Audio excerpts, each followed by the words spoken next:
दक्षिण मुंबईत महायुतीचा उमेदवार कोण हे आता जवळपास निश्चित झालंय। दक्षिण मुंबईत गेल्या काही दिवसांमधले राहुल नार्वेकरांचे दौरे, वारंवार नार्वेकरांकडून ठाकरे गटावर होणारी टीका, त्यामुळे दक्षिण मुंबईच्या मैदानात भाजप नार्वेकरांना उतरवणार आहे का अशी चर्चा आता सुरू झाली आहे। नार्वेकरांचंच नाव का चर्चेत आहे ते पाहूया। दक्षिण मुंबईत भाजपचं मराठी कार्ड, राहुल नार्वेकर लोकसभा निवडणुकीच्या रिंगणात उतरणार। दक्षिण मुंबई लोकसभा मतदारसंघ ठाकरे गटाचा बालेकिल्ला, पण याच ठाकरे गटाच्या बालेकिल्ल्याला खिंडार पाडण्याच्या तयारीत भाजप आहे आणि त्यासाठी राहुल नार्वेकरांची निवड होण्याची शक्यता आहे। तसे संकेत खुद्द राहुल नार्वेकरांनी दिले। निवडणुका जवळ आहेत याबद्दल कुठचा वाद नाही, परंतु निवडणुकी संदर्भातले सगळे निर्णय हे पक्षश्रेष्ठी घेईल आणि पार्टी घेईल। भारतीय जनता पार्टीचा उमेदवार कोणीही असो इकडे भारतीय जनता पार्टीचाच खासदार निवडून येणार एवढं आपल्याला आश्वासित करतो। मला जी जबाबदारी माझा पक्ष देईल ती जबाबदारी मी पार पाडीन। विधानसभेवर काम करायला सांगितलं तर विधानसभेत काम करील, लोकसभेत काम करायला सांगितलं तर लोकसभेत काम करील आणि पक्ष संघटनेत काम करायला सांगितलं तर संघटनेत काम करील। वरळी हा कोणाचाही बालेकिल्ला नाही, वरळी हा काम करणाऱ्या माणसाचा बालेकिल्ला होईल।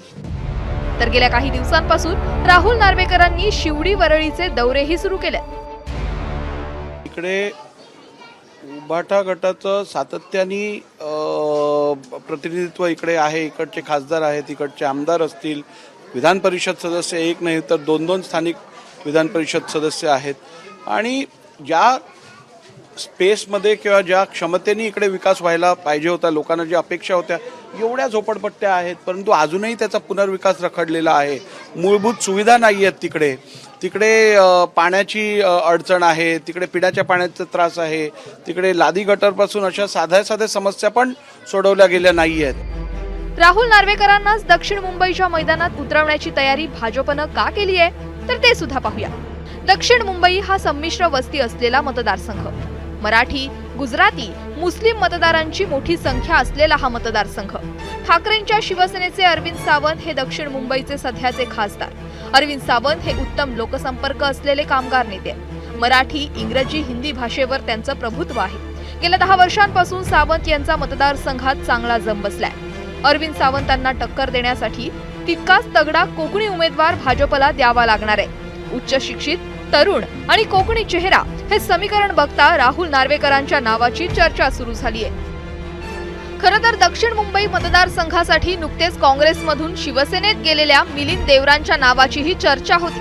पुढे शिवसेनेच्या कोट्यातून देवरांना राज्यसभेवर पाठवलं, त्यामुळे दक्षिण मुंबईच्या जागेवर आता भाजपचाच उमेदवार उभा राहण्याची चर्चा आहे। मार्च महिन्यात आचारसंहिता जाहीर होईल आणि सर्वांचे उमेदवार देखील जाहीर होतील, त्यामुळे दक्षिण मुंबईत खरंच भाजप राहुल नार्वेकर यांना उमेदवारी देणार का हे पाहणं महत्त्वाचं ठरणार आहे। सुशांत सावंतसह ब्युरो रिपोर्ट, एबीपी माझा, मुंबई। एबीपी माझा, उघडा डोळे बघा नीट।